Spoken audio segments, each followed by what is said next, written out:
Gig Gab, episode 489 for Monday, July 7th, National Day of Rock and Roll 2025.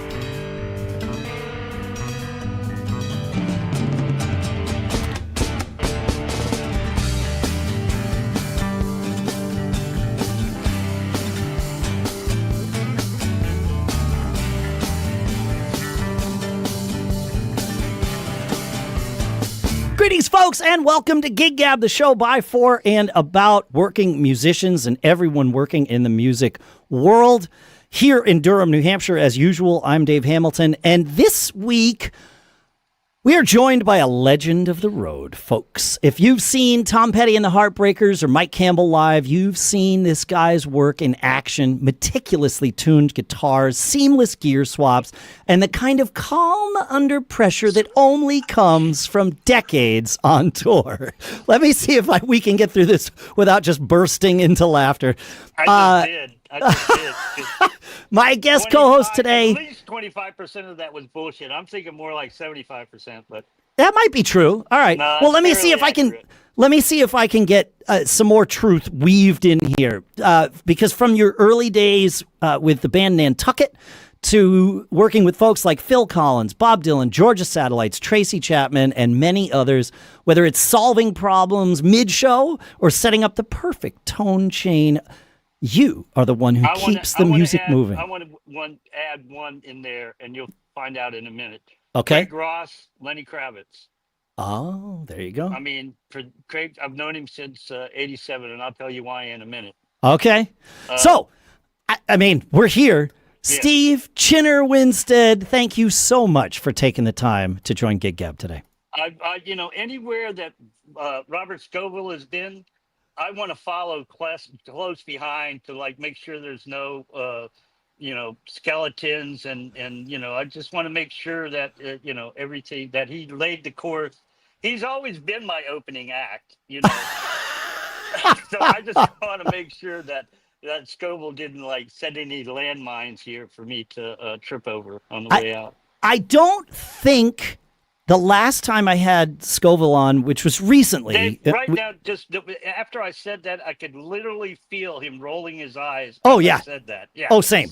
Yeah, but I don't think he knew that you and I were in touch at that point. And in fact, you and I might have just gotten in touch after that. I'm not sure, but certainly I didn't mention it to him. So yeah. Yeah, no, because I thought you said in one of the emails that Scoville did it. Or did I imagine that? Oh, you might be right. In the first email that I sent to you, I think I might have said that. Yeah, because I'm sure I got an email and said, wait a minute, how the fuck did this guy get my contact info? You want to know a funny story about how I got your contact info?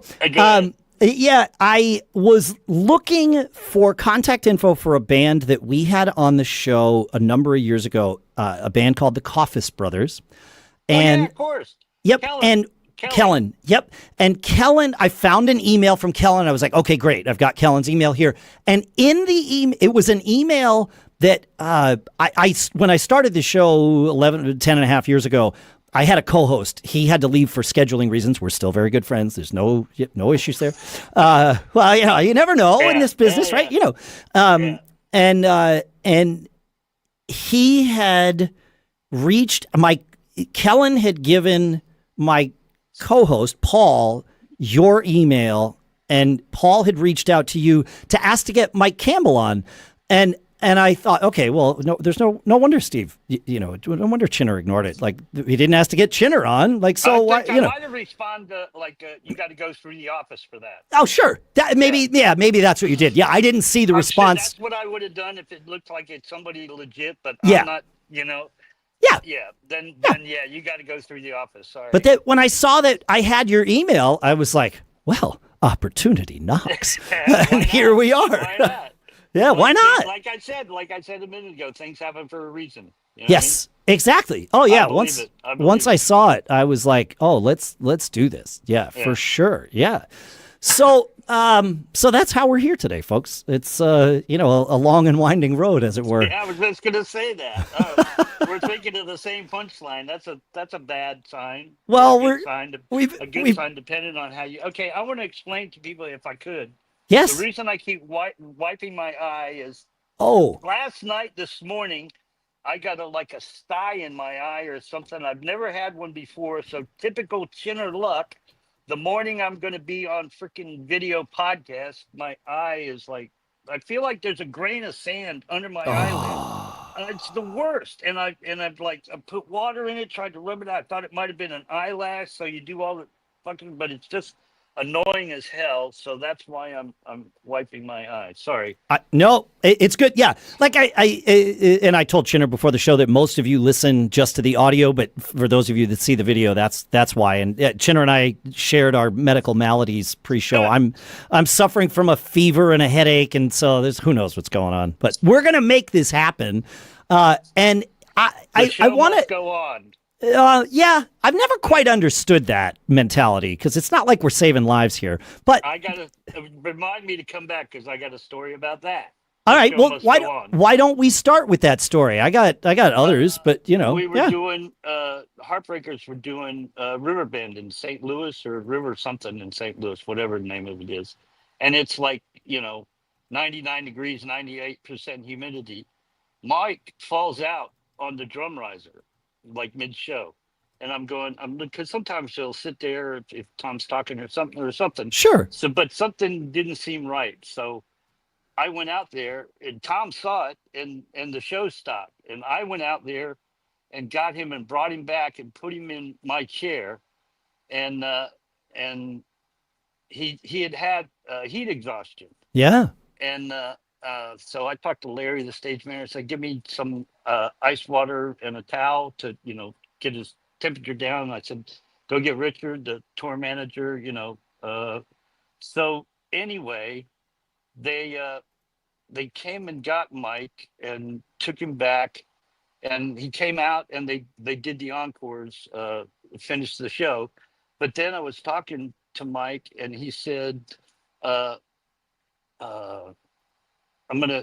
gonna carry on or something, because he didn't want to cancel shows because the show must go on.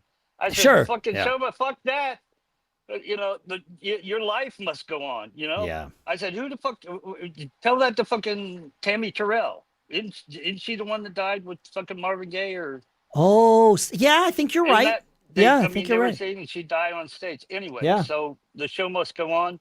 Yeah, until a certain limit, when it's like, it's either do the show or lights out, or that might be a combination of the two. Then take care of yourself first. You got to take care of you first. No, it's a good lesson. There ain't gonna be many shows, if you don't. And that brings us back to 2017.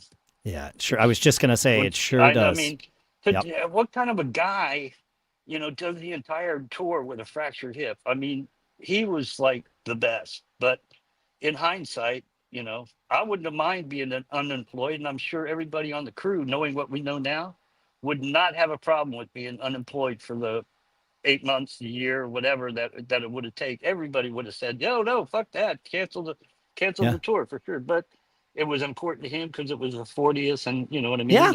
And that's the kind of guy he is. And he thought he could make it through. I mean, like we all do. Like, I mean, here I am, podcasting with a fever. It's like, I only regret the last show. Before he went on stage, there was a whole freaking row of crap for him to sign, which I had put most of it there. Sure. And I felt bad that's the last thing, memory of him. And bless his heart, he never said no to an autograph. What a guy. He was a good guy. He was a good guy, and he's sort of sorry, I'm getting a little emotional now, so we better talk about something else. We can move on. Yeah. We try to keep Gig Gab positive. That wasn't. Yeah. Digging into that was not on the list. Road, but I'm sorry to take you down that road, but we were briefly on that type of subject. The show must go on. Sometimes it doesn't, or it shouldn't. Yeah. Sorry. I appreciate you sharing that. You're totally fine, my friend. Totally fine. You do have other stories if you want to move on. I think you got the gig with the Heartbreakers by being on the road with Georgia Satellites. Is that correct? Correct. Okay. I'm going to start when you started with Nantucket. I'll start there. Okay, let's start with Nantucket. Yeah, They sure. ended up doing 3 records for Epic. The biggest tour they did was 1980 AC/DC Back in Black tour. That was the first tour after Bon Scott passed. And Wow. their I think their third record or second record was Long Way to the Top. They covered Long Way to the Top, and Yep. AC/DC liked that. So anyway, so that's how that happened. But when I was out with them in Connecticut, we had met a guy from Ipswich, England, by the name of Kevin Jennings, Okay. who was a huge AC/DC fan. And once we started the AC/DC tour, I kept in touch because he was he came to Nantucket shows, I think in Hartford or West Hartford. Okay. And so he came to Nantucket shows, got to be friends, and then he ended up coming to see AC/DC shows. That's how I met him. And then he went on to move to Atlanta, Georgia, and became involved with the Georgia Satellites.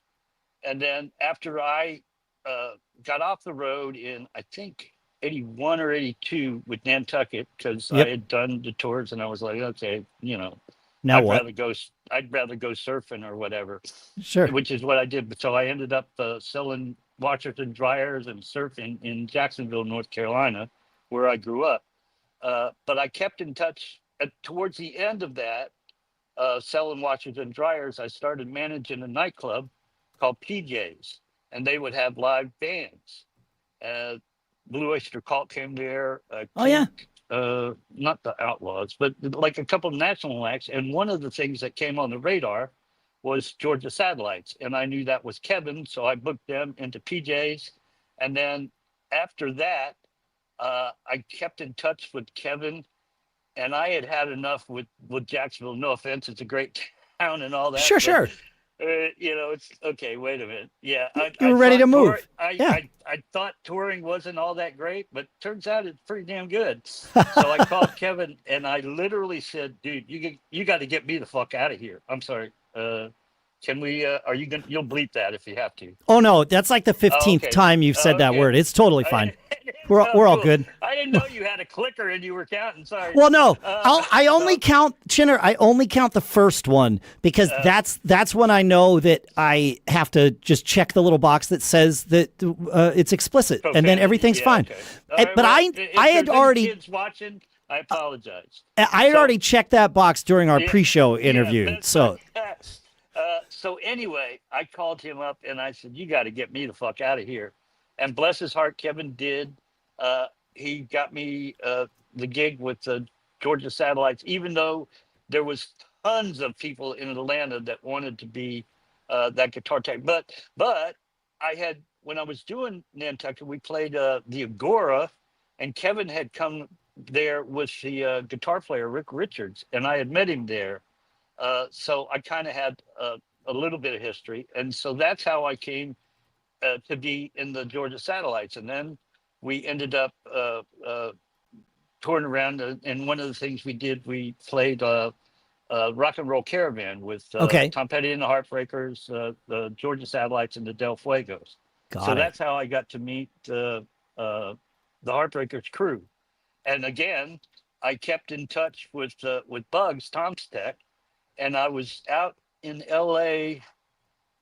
I can't remember who I was out with. It might have been DAD, Disneyland After Dark, the Danish band. And I was in LA, and I just called him up, checking in, and he goes, well, we're looking for a guitar tech. Wayne's got to go back with Billy Joel. And I literally said, "Not anymore, you're not." And so he asked Mike, and Mike said he was okay with it as long as Rick Richards was okay with it.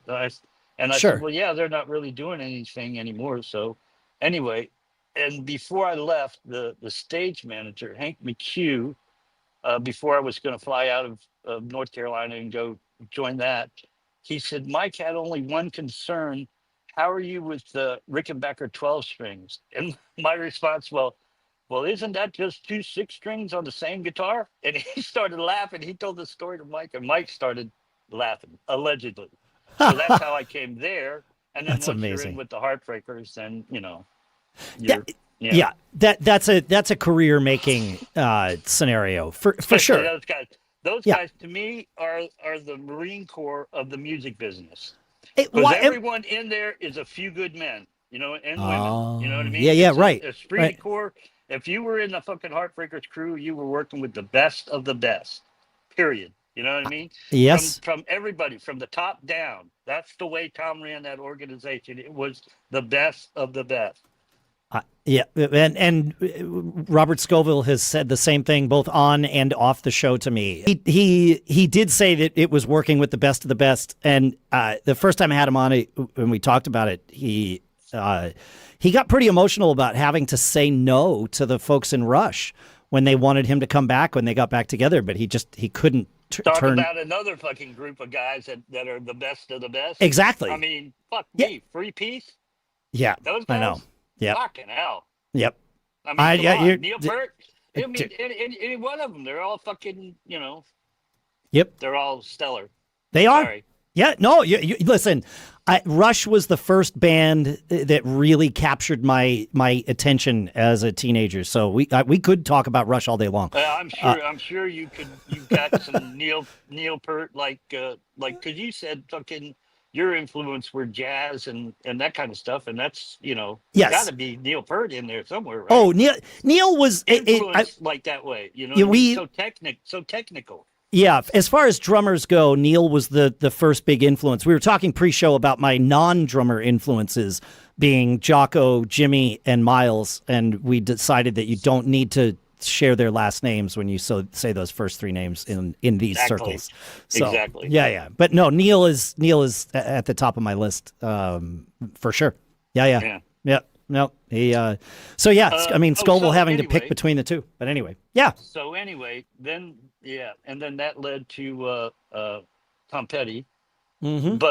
And while I was out with the Georgia Satellites, I met a guy named Craig Ross who played in a band called the Broken Homes, who were an LA band, but he ended up joining Lenny Kravitz's band. He wrote or co-wrote "Are You Gonna Go My Way?"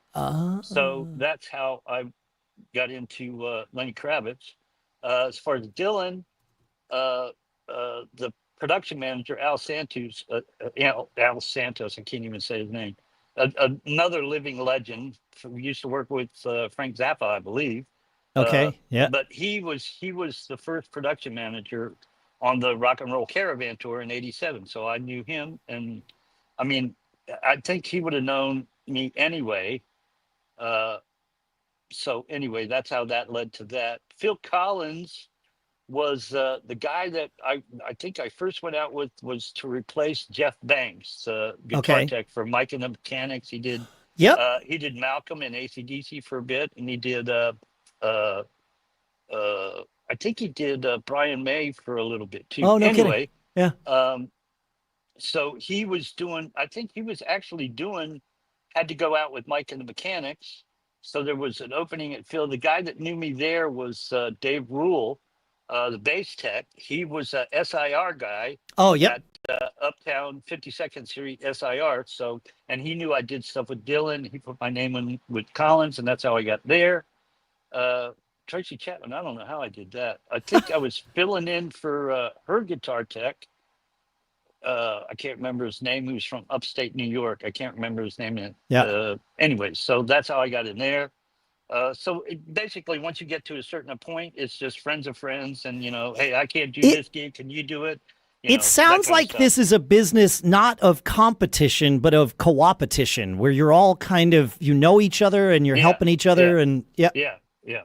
Well, yeah. If there's somebody you like, then you want to be around them on tour versus somebody you have no idea what the fuck they're like or whatever. But so you got to rely on other people's impression of when they were out with him. Well, yeah, he was cool. He did this and that and whatever. So anyway. This makes sense. And what you're saying comes up in so many different ways that, of course, the skill, the technical ability to do the job is required, but that's kind of table stakes. It's more, can I hang with this person because you're going to be living with them for months at a time. Exactly. Yeah. You better like them because they're going to be like in some some real situations. You're going to be You in some can't- situations together. Yes. To me, like, pick the guy that you would want to be in a foxhole with. Yes. That's your guy. If you don't want to be around him in a foxhole, you damn sure don't want him on a fucking tour bus. I can attest to this. I spent some time on the Well, there you road, go. and at times I was with people who were not people I would want to be in a foxhole with. Oh, dude. And that That's led the me worst. at That's times the to be the worst. person no one wanted to be in a foxhole Yeah, with. yeah, exactly. Which is exactly what happened to me. I became a miserable motherfucker Yes. on my Yep. It different happens. tours. Yes. Yeah. It You right. know? It happens to the best of us. And Exactly. it's getting the personalities right and keeping them that way is like Yeah. that's to me Yeah. that's the job of the Well, tour even manager. even if your personality is a little not what you ideally like, but it's there. You're familiar with what it is, and okay, maybe that's but there's so much on this side that's good that you put up. I'm sure fucking Campbell and the rest of the Heartbreakers put up with a lot of shit from me that they would. Yeah, okay, all right. I'm sure. The guy's a fucking idiot, but he'd jump on a grenade if you asked him to. Right. You know what I mean? Exactly. Yeah. You can trust this guy. You can, Yeah, he can do yeah. the job. He's going to Exactly. show up every day. Yeah, like all those exactly. things. Yep. And Exactly. sometimes I'd he like to opens say- his mouth at the wrong time. You're basically describing me. I tell you what Ron Blair said one time. Ron, sorry, but I'm going to credit you for this. I said, obviously something really fucking stupid. And Ron just said, you know what? Kenner fucking says what most people just think. I couldn't have thought of a better compliment. Like, right? But I don't Yeah, think he okay. was saying it as a compliment. I'm sure he wasn't. But that's the way I took it. Right? Yeah, exactly. Yeah. Yeah, of No, course I'm I'm. going to tell you what's on my mind. If you want to hear somebody blow smoke up your ass, you need to hire somebody else. You need somebody else. That's right. Yeah, Well, exactly. I mean, you're gonna get talking. the facts, the whole truth, and nothing but the truth. You're talking most to of the somebody time. who's been a Most of the podcaster time. for 20 years, man. Yeah. I have a really hard time keeping my mouth shut. This is So great. there you go. This is fantastic. The one question, and forgive my fever dream if you answered this. I don't think you did, but how did you get started with Nantucket? What, like, did you just know guys in the band? Okay. So I grew up in Jacksonville, North Carolina, which is right outside of Camp Lejeune. My dad was a gunnery sergeant in the Marine Corps, and during high school, I mean, in like junior high, I did pretty good in school. But once high school came, I found out what surfing was. Aha. And I started surfing, and as my skill as a surfer went up, my score in the classroom went down. So I was basically just hanging out, and I worked at this place called River City Arcade, which was a head shop and an arcade. And on the weekends they had bands. And Okay. one of the bands was Nantucket because they're from Jacksonville, North Carolina. So at the end of the night, I would help them load their stuff into the trailer. And Sure. the guitar player, bless his heart, Tommy Red. This is another one of those things where you meet somebody and it leads to something else. He said, "Hey, you want to go with us to Virginia Beach?" And I went, "Okay." But he had to come get permission from my mom because I was Yeah. only 17. That was probably Eddie Blair and Mike Uzel saying, "Hey, you can't take this kid out of state without parental permission." So anyway, he came and picked me up at my mom's house, and she said, "Yeah." And then we went up to Virginia Beach, and Virginia Beach, 74. Come on, full tilt boogie, 17-year-old surfer kid, Oh yeah. Quaaludes and freaking disco and fucking. Oh man, I was like, okay, I could do this. Yeah, this is okay with me. So by the end of the 2 weeks, they offered me a job, and I was making $50 a week and room and board plus room and board. Stayed with Sure. Yeah. whoever, Yeah. whatever. They were. I think they eventually they moved to Raleigh, and Okay. then they, like I said, they did 3 records with Epic and opened for a few people. And Amazing. there you go. Yeah, and then there you go. Okay, The rest I is just wanted to history. kind of tie that together because most people, Steve Jobs had a saying that it's easy to connect the dots going backwards. Yes, And yeah. that's true of most of our Yeah, lives, right? yeah, yeah, you're right. You wind up kind of If you crashing If you through. would have went right turn instead of left turn, you'd be in a whole different fucking life. You know what That's I mean? it. It's just amazing. And we were talking before the pre-show about everything happens for a reason. You said it, and I'm a firm believer in that. You You can, make a decision that takes you somewhere you really don't want to be. It's just like things like that, like trying to trust your gut and go with the right instincts that you Yeah. were raised with. Yep. So And anyway, a credit to your mom and dad for saying yes. He at 17, he can go. Well, I no, realize. to be fair, I'm sure there was a little bit of, okay, I got 2 weeks away from this motherfucker. All I Yeah. got to do is, but- okay, yeah, go ahead. Yeah, go ahead. Go ahead. Yeah, Go ahead. I'm sure, but still, like, there's a lot of trust to say, okay, Well, within the 'cause next. I was pretty much straight laced. I mean, Yeah. smoke a little pot, yeah, but that's about it. But I have Sure. another story All right. about choices, life choices and shit. Okay. When I was younger, we lived in Havelock, North Carolina, which is outside Cherry Point, another Marine Corps base. Okay. I went camping with some friends, and I must have been like 8, 9 years old. Okay. And we went to this campsite that was in the wherever, in the middle of nowhere. And for whatever reason, they had pissed me off.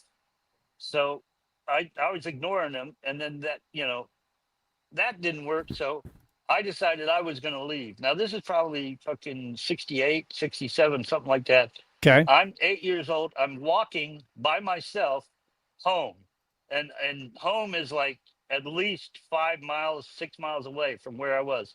So I walked by myself and got picked up by, God bless his heart, this Marine Corps guy was obviously a dad or something like that. He pulled up and said, where are you going? And I said, well, these guys, they pissed me off, and my dad's gunnery sergeant. So, I mean, he took me home, which was cool. But some of the decisions you make may not seem right at the time. Yeah.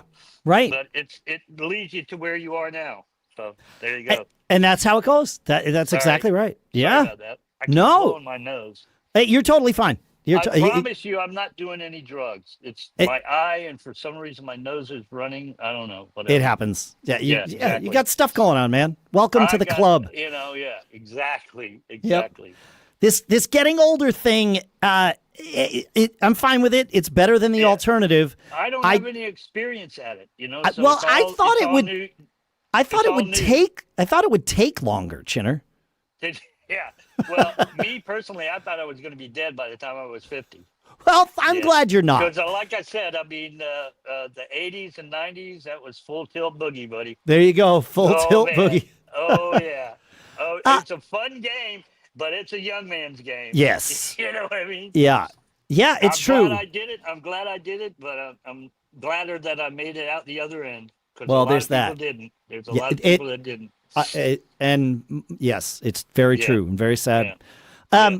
I wanted to, you mentioned pre-show that there was something when you were with the Georgia Satellites that led you to learn how to properly keep guitar cables from getting mixed up with the monitors. Oh, yeah. I am a cable. I have my own methods for rolling cables that upset a lot of people, and I love that. So, but I'd love to hear your methods. So the Satellites never did wireless. So what I did is I would put gaffer tape in the corners of the monitors, so the cable wouldn't get stuck under the wedge. So you just tape the front the upstage facing the musician facing corners, upstage and downstage, so that if they went in front of the monitor and went to the stage right, then it wouldn't get trapped underneath anything in there. That's really smart. Well, so anyway, then after that, when I came to the Heartbreakers, Mike would say his pedal board would be beside Benmar, and there'd be pedal board wedge in front, then a gap, then piano. And I think the first time I might have done a strip of gaffer tape connecting the monitor to the bottom of the piano. And then quickly realized, well, that looks like shit. Yeah. So then I started using fishing line, which is damn near invisible. And Mike likes nothing more than to tangle himself up in whatever he can take, because he's got a wah-wah pedal that's loose. It's not on the pedal board because he likes to kick it around. You know what I mean? All right, sure. That's what he likes to do. Exactly. I don't argue. Right. That's his thing. Yeah. There's only 2 rules. Mike gets whatever Mike wants. Rule number one. Rule number two, there's no exceptions to rule number one. Okay. There you go. And now, but now, over the past 30 years, there's a little amendment to rule number two, unless Marcy disagrees. Whatever Mike wants doesn't happen. That's anyway, right. Yeah, so that makes anyway, sense. Gaffer tape and then fishing line, and you could do that, if your mic stand, so the cable doesn't go into underneath where the pedals are. Yeah. But it turned out, most recently, he didn't really like that look. So but he's really good at taking care of himself. Because we did the two cables, here's a guitar with that cable, and then they would always get freaking fucked up. He has used wirelesses. The first one I remember, because his thing was always it sounds so different than a cable. Yes. Cable is going to have a certain amount of reduced high end. You know what yes. I mean? And the wireless doesn't. The wireless, and it's going to compress it a little bit too. I mean, Well, but Line 6, when they did a wireless, they had a thing where they could mimic a 50-foot cable, and he liked that because we would always A/B cable versus wireless unit. The last one I remember using on Fleetwood would have been a Bayer one. Okay. And I think on the output of the wireless, I put a custom audio filter where it has a little boost thing, and then there's a high cut, low cut. Yep. On the custom audio things. Anyway, so that was as close as we could get to a cable with that particular model. But now, when I is that the Line 6 Relay G10? Does that sound right? No. Oh no! Oh, the wireless. Yeah, the wireless. Yeah. Okay, sure. Is that what it is? It's got a G in it. It's got to be something with guitar, right? Yeah. It's just no. No, that's not an it. older version than that, but it's based on that. It's based on that. Okay, got it. This was it wasn't UHS or VHS. It was like something like a Bluetooth or something like that. Yeah, that's what this is. It's digital. That's right. Yeah. So, but anyway, basically that. I thought you were talking about the custom audio thing. Oh, no. No way. Sorry. Hell, I'm going to give you that freaking. No. Model number. No. Yeah, actually, see, I'm a typical guitar tech. I heard, but I didn't listen. There you go. Sorry. No, this is great. Yeah. I just wanted to share with people. Looks like that's the evolution of whatever that model was. So I'll put a link to that in the show notes. Yeah. No, he liked it, but I mean, obviously later down the road, we moved to a Bayer thing. Yeah. I don't know why. Okay. I think probably because of the belt packs. I mean, the battery packs, Yeah, they probably last longer. I was going to say, I was just doing some stuff with Craig at Lenny Kravitz, and Alex Alvarez, who his tech, they do these. Sure makes these with rechargeable battery packs that go in there, and you can syncing up with Josh, Lenny's monitor guy. He does all the frequencies to make sure there's none of that kind of stuff. So anyway, makes a very good product now. That's good. Yeah. While we're talking about gear, I've been on in-ear monitors for 20 years now, and it was game changing for me. Did you ever work with an artist that was transitioning to in-ears? Or was Mike. But you did. Okay, I wasn't sure. Of course. Yeah, and I'm sure Tom. Yeah. So would have told you about Tom doing the one ear thing. You know what I mean? Where you still have the ambient sound. Yeah. I think he did. I think. But I mean, I'm sure Mike did. He didn't go for two. He went with one so he could hear what he needed to hear in here. I'm sure it was probably guitar and Tom's guitar and vocals, so he know where he was, and then ambient, so you hear the audience and all that kind of stuff. So, but that started probably 10 years ago, maybe. With his solo band. Yeah, relatively recent. Yeah, right. Because monitors, when you're doing those type of gigs like 10 years ago, monitors can be iffy at best. So as long as he had what he needed, the absolute minimum in his ear, then we're good to go. Good to go. Yeah. Okay. All right. But he never transitioned fully to two ears. That's a hard thing for guitar players to do. I don't think so. Not to everything I know. Yeah. Until like, I don't know, a few months ago was Yeah. it was always in his right ear. Got it. Yeah, Yeah. he's not alone. I mean, I know that people, and I'd probably be one of them, would write in and say, "Please tell him that's not great for his hearing," because it's true. But you got to do what you got to do on stage. So, yep. Yeah. Yeah. Yep. I think the thing about hearing went out the window decades ago.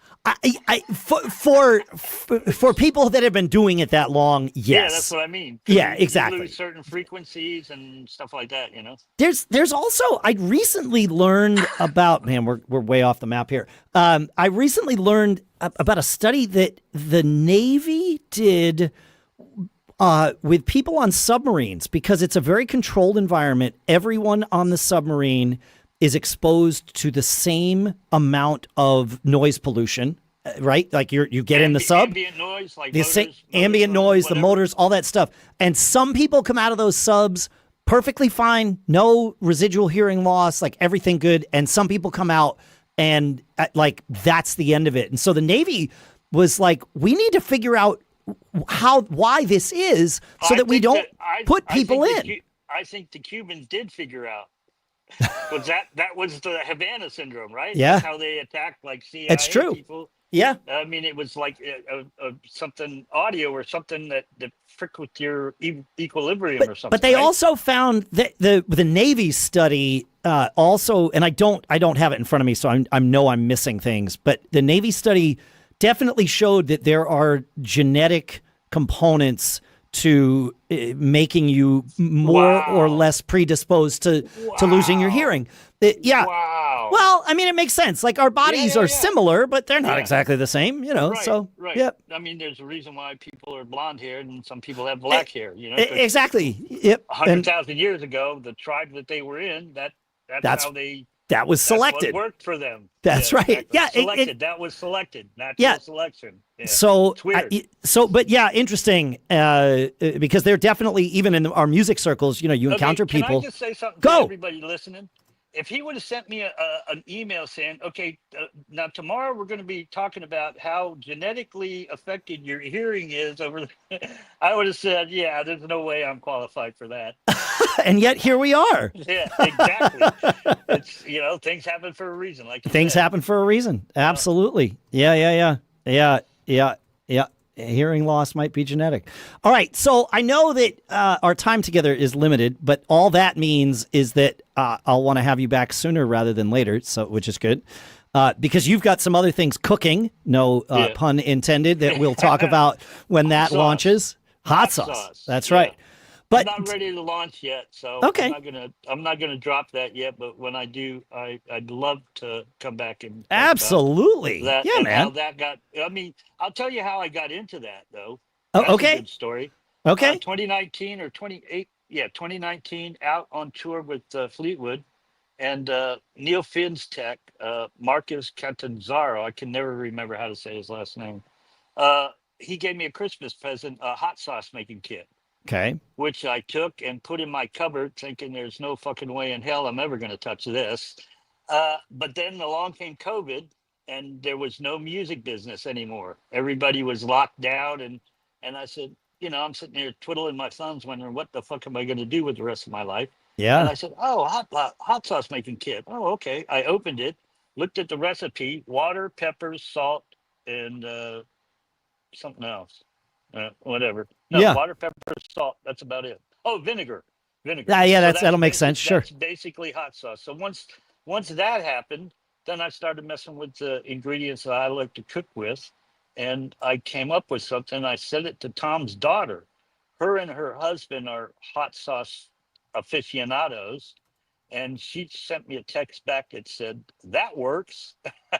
So once I knew that works was there, then that's how I came up with that hot sauce. But that hot sauce has now become no more. I'm restarting a new company with a new name. And so I'll tell you more about that later. I look forward to learning more. Either. We got into a couple of stories, but do you have time for one more? Yeah. The best one? Sure. Your dealer's choice.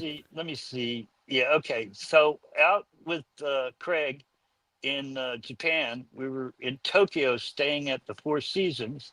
Thank you, Lenny. He's a sweetheart.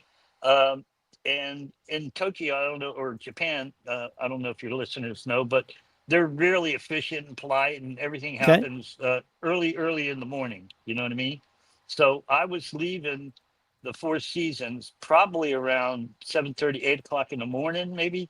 Okay. And I come walking out of the lobby, and as I'm heading out the front door, I see on the right side and the left side people, employees in full tuxedo, evening wear, and they're bowing. And I went, oh, wow, Japanese, man, they got it together. I went out the door and I see a limo with a driver and the door open. And I know damn well it's not for me. And I went, and again, they're outside. There's people lined up in tuxedos and evening wear, and they're bowing. And as I'm walking, because I'm going to go out and smoke a cigarette before we go, uh, I see out of my peripheral vision, there's a little entourage next to me. And in the entourage is Diana Ross with security guards around her. And as I'm stepping off to the side, I said, "Oh, I'm sorry, Miss Ross. I should have known that limo and all that pomp wasn't for me." She just started laughing her ass off when she went into the car. So that's my one story. I love that. Yeah, That's right. outstanding, man. Just life happens, and you Exactly. just, Yeah. Yeah. Anyway, I know I had a all similar right. story. I was walking out of a hotel in Vegas, and I literally ran into Shaquille O'Neal, someone whose last name also doesn't need to be mentioned. But I'm like 6'3". Shaq is way taller than me. Yeah, And Shaq I Rabinowitz, was it? yeah. But I was like Sorry. in my phone and looking for the next thing I was going to do, and I literally ran into him. And I'm like, oh my gosh, I'm so sorry. As my eyes are going up, like, wait, what is this person? Yeah, And yeah. I finally catch who, the face way It above makes me. sense. Yeah. And it's like, oh, I know exactly who you are. I didn't say it, but because I was apologizing. And The light bulb went off over your yeah, head. exactly. And his response to me was perfect. He says, "Oh, you okay, little man?" I'm 6'3". This was appropriate. Yeah, of course. Yeah. Of course. And I'm guessing he was a sweetheart, right? He was so great. Oh yeah. That's I'm what like, I I'm mean. really sorry. He's like, And no, dude. generally speaking, the more popular they are, the longer they've been there, Yes. the nicer they are. Because now, if you get like a first album person and he's got a hit record, then 9 times out of 10 they're freaking dicks because they think they're all that and all. But that wears off quickly, and you realize at the end of the day, we're all just folks. We're all just Yes. people. Yes. We're all just people, and that's the bottom line. I love it. People are people. People are people, and Exactly. life. My perspective is that life is easier if we're all nice to each other. Yeah. Well, I'm sure there's a lot of people on that Heartbreakers crew who will say, "Well, that fucking guy you're talking to right now certainly isn't one of them." You picked the wrong guy. Oh yeah, I've had my moments. Yeah. Oh, I mean, same. Oh yeah. My family will hear this and be like, "Wait, they have no idea how he can be." They're like, "Yeah, I know. Yeah, I know. Yeah. So yeah, when we were out on Heartbreakers, I started playing golf, and we would play golf on days off. yeah, And the new guy that came in to do photography, his name's Andy Tennille, great photographer. They said he plays golf, and so when he came up, I said, "I hear you play golf." He said, "Yeah." I said, "Okay, your name's Spalding. Spalding, we're playing golf tomorrow." From Caddyshack, Spalding. Yes. So Oh, from yeah. then on, the rest of the tour, to this day, his name is Spalding. It's in my contacts as Spalding. All Anyway, right. So you brought up the subject of nicknames, Chinner. So Yeah. I have to ask you, where did you get your nickname? You can decline to answer, of course. No. It's bless his heart. It's a great story. I was out with Georgia Satellites, and we were opening for Robert Plant at Cal Expo in Sacramento, and the guitar tech on that was Jeff Banks.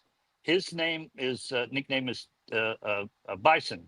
Okay. He worked for Malcolm, and he worked for Mike and the Mechanics, Got it. and Phil Collins, the guys who I replaced on Phil Collins. Anyway, we're doing the show. The Satellites are playing.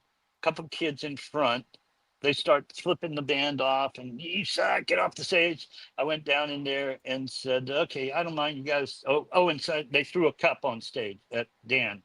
And I went down in there and I said, "Listen, you guys paid your money. I got no problem. You can yell and scream, flip them off. Don't throw anything on stage." And, a couple songs later, guy threw it, again, threw something. I went down in the audience and said, right, I warned you, you're out of here. So he got kicked out of there. A couple songs later, Dan's downstage playing a solo, and the guy throws a fucking beer on him while he's holding the guitar playing a solo. That was it for me. I went down in the front. I said, listen, I warned you. Don't throw anything on. Actually, I don't even think I said anything. Yeah. I just went, like, come here. He came in, I went, boom. And the security was BGP, Bill Graham. And Yeah. the guy looked over at me and said, you can't do that. And I said, well, you weren't fucking doing anything. So after that, obviously they took him out. After that, the tour manager for Plant was Steve Woods, great English guy, legendary. Yes. He said, you got to come apologize to this guy. He says his dad's a lawyer. He's going to sue and blah, blah, blah. So I went, okay. So I went in the dressing room and said, listen, man, I'm sorry. I didn't mean to take that, but I did warn you 2 times as I looked at the footage. And the guy said, okay, well, I won't sue if I can meet Robert Plant. And I looked at Woods and I said, yeah, he's hurt real bad, isn't he? And I turned around and walked out of the dressing room. And then Bison, he said, you're a chinner. Chinner is English slang for punching somebody in the face. Ah, so all there right. you go, chinning. Chinning. Yeah. So there you go. There you Yep. go. What a story. I'm glad I asked. That's awesome. Ending on that, yeah, I would have never told you that. I know. I never would have asked if you hadn't brought up nicknames. Because you had the foresight to think of, well, where did that guy get that name from? Oh. See, it's that kind of insight that leads you to such great fucking podcast. I love it, man. Thank you for saying that. That's very kind. But we do need to pull the plug on this. Else? Please. Yeah, can I say something else? Anybody that gets an email from him to do this podcast, just do it. Because you'll be glad you did. I'll put it that. I had some trepidations because I'd never done one of these before, but I did that breakdown show with Mike. Oh yeah, that was all audio. But this interaction. It's very. I highly recommend doing it. Is basically what I'm trying to say. Well, thank you for saying that, my friend. No problem, man. That's very kind of you. I really appreciate it. Hey, trust me. If I thought you'd suck, I'd tell you. I know you would. Exactly. I don't know you. I don't know you very well, but I know you well enough. No filter on me. That's right. Filter on me. I tell it like it is, whether you I love want to it. hear it or not. Is there somewhere that people could follow you if you want them to, or I got rid of all the social media once smart certain person became involved because I prefer my social media to be Nazi free. Gotcha. All right. Well, there you go. I am on Blue Sky. Oh, So okay. It's Chinner SW56 at bsky.social, I think. Yep. I'll should put be a link to picture of that. me. There's a picture of me like 30 years younger because Mike put it in his book. Oh, that's another thing. Anybody that hasn't read Mike Campbell's book, go out and buy it because you'll love it. All right. I'll put a link to that in the show notes. It's really good. It's really good because it's just him speaking the way it happened. As he said it. As he saw it. Yeah. Yeah, exactly. Yeah. Exactly. Amazing. I have not read that, so I will. It's a really good book. Perfect. And Chinner, obviously, go out and buy Dirty Knobs records because they're awesome course. too. Yeah. They are for sure. Yeah, Speaking of for that, sure. my favorite is Angel of Mercy. Angel of Mercy. I will put a link to that in the show notes too. You listen to it. Let me know what you think. The first time I heard it, and that was like 15 years ago, in the chorus where you hear that fucking snare drum, boom, boom, boom. You know what I mean? Once you hear that, I was like, I could just in my mind visualize what's the festival in England? Donington. Is that right? Donington? Yeah, it could be. Yeah. Anyway, I just because you see them all jumping up and down. Oh yeah. I think it was anyway, whatever. I could just see the kids jumping up and down during the solo. I said, okay, that's during the chorus. During the chorus. Anyway. Yeah. Anyway. Yeah. Amazing. Chinner, thank you. I'm gonna play our little outro music. There are 3 words that I like to make sure are said at the end of every episode, and it would be my honor if you would like to say them today. The 3 words? Yeah. Okay. This guy sucks. I don't know why you put that on your banner, It seems like it's no, that's only a joke. It says always be performing. Perfect. I couldn't have said it just better. Was. Like you just were. I love it. There It's you perfect. Go. All right, Thanks brother. for hanging out with us. Thanks for listening, folks. Thanks and so much. I appreciate we'll it. see you next week. All right.